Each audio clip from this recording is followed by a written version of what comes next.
I saw her in the corner of my room that first night. A woman with a torn green turban, staring at me with wide, haunted eyes. She was half hidden in the shadows, but her eyes never left mine. She didn't blink, and when I reached to turn on the light, she was gone. When I booked my stay at the Myrtles Plantation, I didn't know much about its history. I'd heard it was one of the most haunted places in America, but I thought that was just for tourists. I was passing through Louisiana on a solo road trip, and it seemed like an interesting place to spend the night. I didn't believe in ghosts, at least not then. I arrived just before dusk.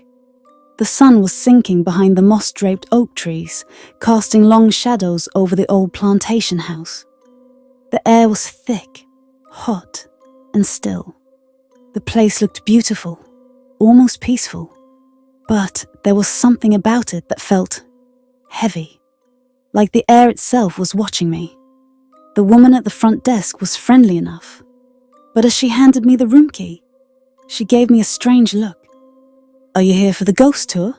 she asked. I shook my head, a little embarrassed. "Nah, just passing through. Needed a place to crash." She nodded slowly, almost like she felt sorry for me. "Well," she said, "if you see a woman in a green turban, don't be alarmed. She's one of the spirits here. Chloe." "Chloe?" I repeated, more out of politeness than curiosity. The last thing I wanted was to feed into the ghost stories. "She used to be enslaved here," the woman said softly, her eyes dropping to the desk. "The story goes that she was mistreated, forced into a relationship with the owner. When she was caught eavesdropping, her ear was cut off. She wore a green turban to hide it. It's said she tried to get revenge by poisoning the family, but it went wrong, and she accidentally killed 2 of the children." I felt a chill run down my spine. The way she spoke, it was like she believed it, like she'd seen Chloe herself. I shrugged it off, though, and headed up to my room. I told myself it was just a story, a way to sell the place to tourists. But that night, everything changed. I fell asleep quickly, worn out from the drive, but it didn't last long. Sometime after midnight, I woke up suddenly. The room was pitch black, and the air felt colder, almost damp. I couldn't explain it, but I felt like someone was in the room with me. I tried to tell myself it was just nerves, leftover fear from that story about Chloe. But then I saw her. She was standing in the corner, just beyond the edge of my bed, barely lit by the moonlight filtering through the window. She wore a long dress, old-fashioned, and a faded green turban wrapped around her head. Her face was partly in shadow, but I could see her eyes, wide and filled with something that looked like sorrow and anger mixed together. She was just staring at me.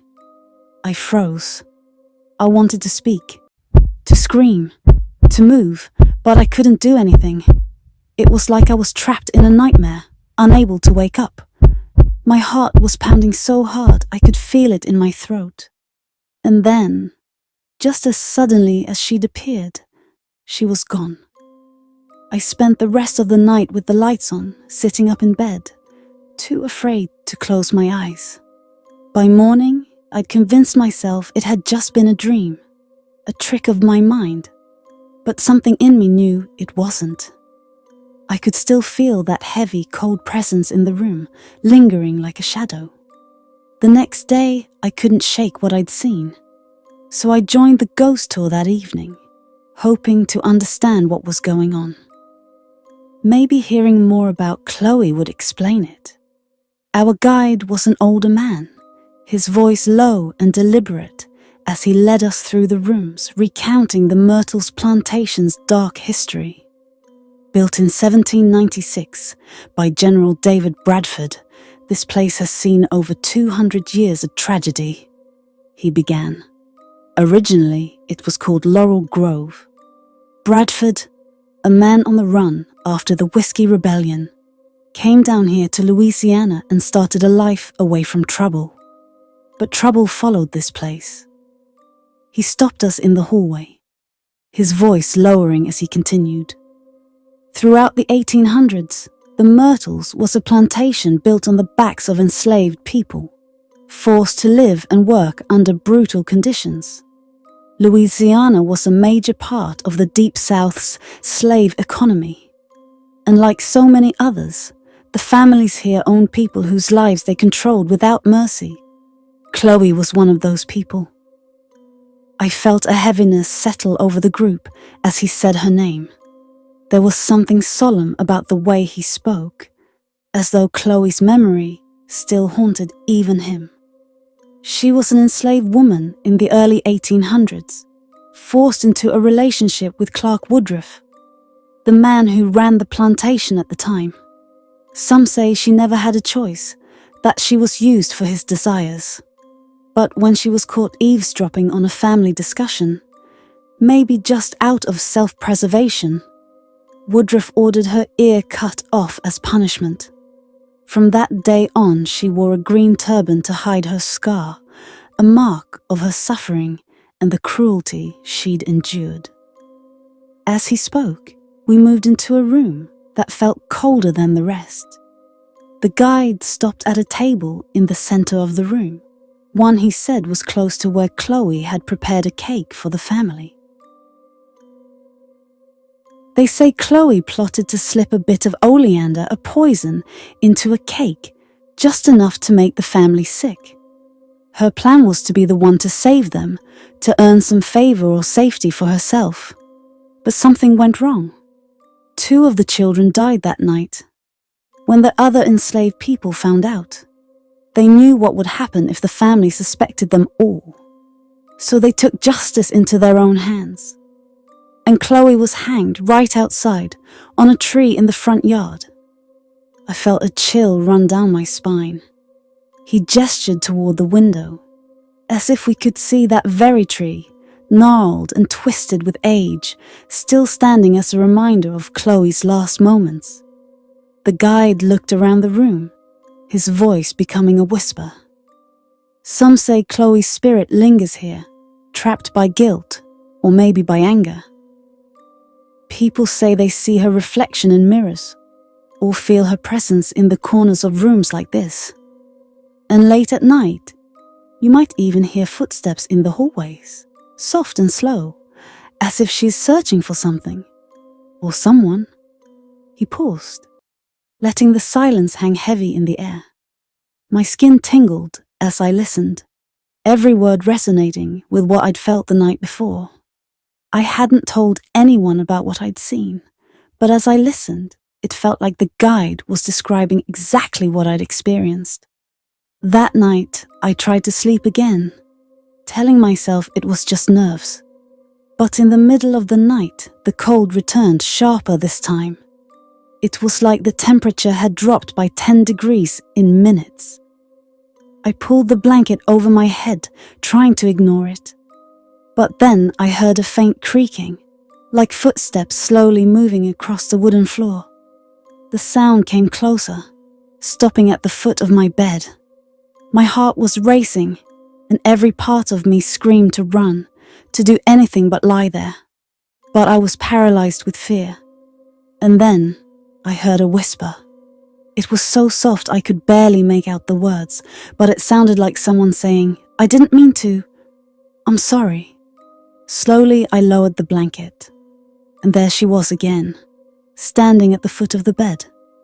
This time, she looked different, sadder, her face filled with regret. She seemed to be looking past me, like she was seeing something far away, something that wasn't there anymore. I don't know what came over me, but I found myself whispering, "Chloe?" Her eyes shifted, focusing on me. And for a moment, I thought she was going to speak, but then she just faded, like smoke drifting away in the wind. The next morning, I packed my bags, ready to leave, but I couldn't stop thinking about her. I felt like she'd come to me for a reason, like she was trapped, unable to move on because of everything that had happened to her. She was more than a ghost story. She was someone who'd suffered, who'd tried to survive in a world that treated her like she was nothing.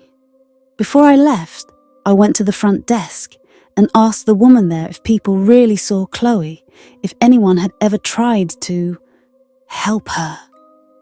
The woman gave me a sad smile and said, "People see her all the time, but helping her?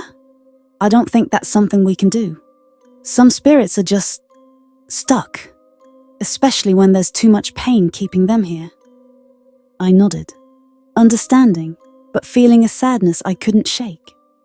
I left the Myrtles Plantation that day, but Chloe never really left me.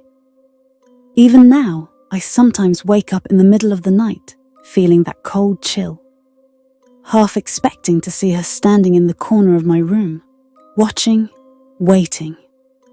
They say the past has a way of holding on to places, of lingering in the shadows. And in a place like the Myrtles Plantation, where so much pain and injustice happened, maybe those spirits are never able to leave. Maybe they're just waiting for someone to see them, to remember them. Even if they're trapped in a world that's long gone. I never saw Chloe again after that night, but sometimes I think I still feel her.